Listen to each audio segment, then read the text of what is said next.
Assalamualaikum warahmatullahi wabarakatuh. Salam guru penggerak. Perkenalkan, nama saya Dini Apriani, calon guru penggerak angkatan 9 dari SMP Negeri 184 Jakarta. Pada kesempatan kali ini, saya akan memaparkan koneksi antar materi, kesimpulan dan refleksi modul 1.1 Pemikiran Filosofis Ki Hajar Dewantara. Kesimpulan. Menurut Ki Hajar Dewantara, pendidikan dan pengajaran adalah hal yang berbeda. Pengajaran adalah bagian dari pendidikan. Pengajaran merupakan proses pemberian ilmu, sedangkan pendidikan memberikan tuntunan terhadap segala kekuatan kodrat yang dimiliki anak agar ia mampu mencapai keselamatan dan kebahagiaan yang setinggi-tingginya, baik sebagai manusia maupun sebagai anggota masyarakat. Tugas pendidik ialah menuntun anak didik sesuai kodrat alam dan kodrat zamannya. Kodrat alam berkaitan dengan sifat dan bentuk lingkungan di mana anak berada, sedangkan kodrat zaman adalah masa yang sesuai dengan anak tersebut hidup. Kesimpulan yang berikutnya adalah, dalam menuntun laku dan pertumbuhan kodrat anak, pendidik diibaratkan sebagai petani. Anak-anak diibaratkan sebagai biji jagung. Jika biji jagung itu ditanam dan dirawat dengan baik oleh petani, tentu tumbuhnya akan baik. Sebaliknya, jika biji jagung walaupun kualitas terbaik tetapi tidak dirawat oleh petani, tentu tumbuhnya tidak akan optimal.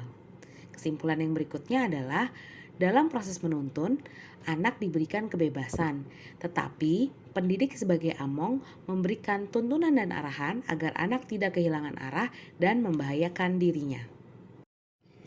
Yang berikutnya adalah, pendidikan seharusnya menghamba pada anak, yang berarti proses pendidikan harus didasarkan pada kebutuhan dan kepentingan sang anak.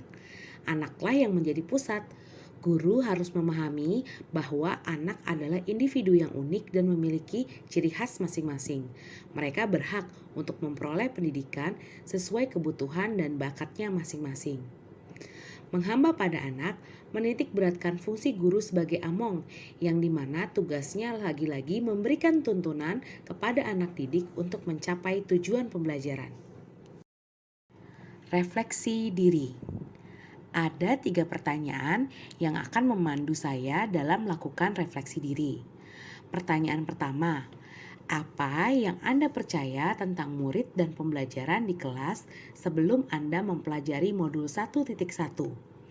Yang kedua, apa yang berubah dari pemikiran atau perilaku Anda setelah mempelajari modul ini? Yang ketiga, apa yang dapat segera Anda terapkan lebih baik agar kelas Anda mencerminkan pemikiran KHD? Sebelum mempelajari modul 1.1, saya percaya bahwa pertama, pembelajaran hanyalah proses transfer ilmu, sehingga ketercapaian pembelajaran saya dilihat dari nilai peserta didik yang mencapai KKM. Yang kedua, peserta didik seperti kertas kosong yang belum memiliki kemampuan dan minat apapun, sehingga belum tahu potensi atau bakat yang dimilikinya. Yang ketiga, pembelajaran berpusat pada guru. Guru sebagai sumber belajar yang mana lebih banyak proses pembelajaran melalui metode ceramah. Setelah mempelajari modul 1.1, saya tahu bahwa pembelajaran tidak hanya sekedar proses transfer ilmu saja. Proses pembelajaran seharusnya membentuk karakter dan mampu mengembangkan kodrat yang dimiliki seorang anak. Anak juga bukan lembar kertas kosong atau tabula rasa. Mereka sudah memiliki kodrat alam berupa minat, bakat, dan potensi yang harus dikembangkan. Selain itu, pendidikan juga seharusnya menghamba pada murid. Pembelajaran harus menjadikan murid aktif dan dikembangkan sesuai dengan karakteristik masing-masing anak. Tidak ada anak yang bodoh. Setiap anak memiliki masing-masing kecerdasan.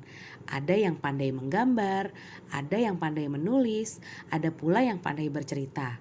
Seorang guru harus mampu memberikan tuntunan terhadap anak-anak didiknya.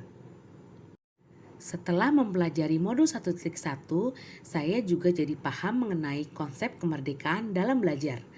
murid diberikan kebebasan dalam belajar. Guru hanya sebagai fasilitator yang memberikan teladan, arahan, dan dorongan. Hal ini sejalan dengan semboyan Ki Hajar Dewantara, yaitu Ingarso Sungtulodo, Ingmadio Mangunkarso, dan Tutwuri Handayani.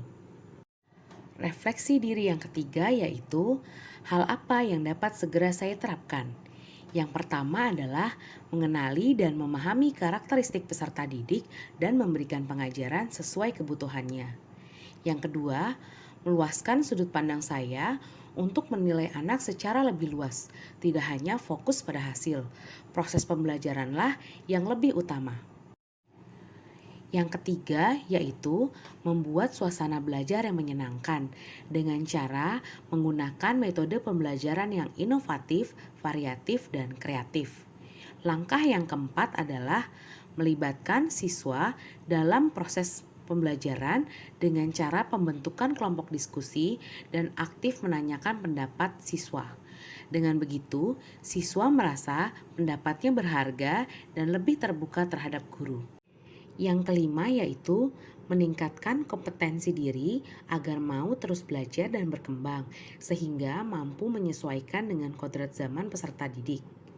Yang keenam, melakukan refleksi pelaksanaan pembelajaran agar mengetahui kelemahan dan kelebihan saya serta saya dapat mengatur strategi yang lebih pas untuk pembelajaran ke depannya. Sekian video pemaparan saya mengenai koneksi antar materi modul 1.1. Terima kasih telah menonton video ini. Sampai jumpa.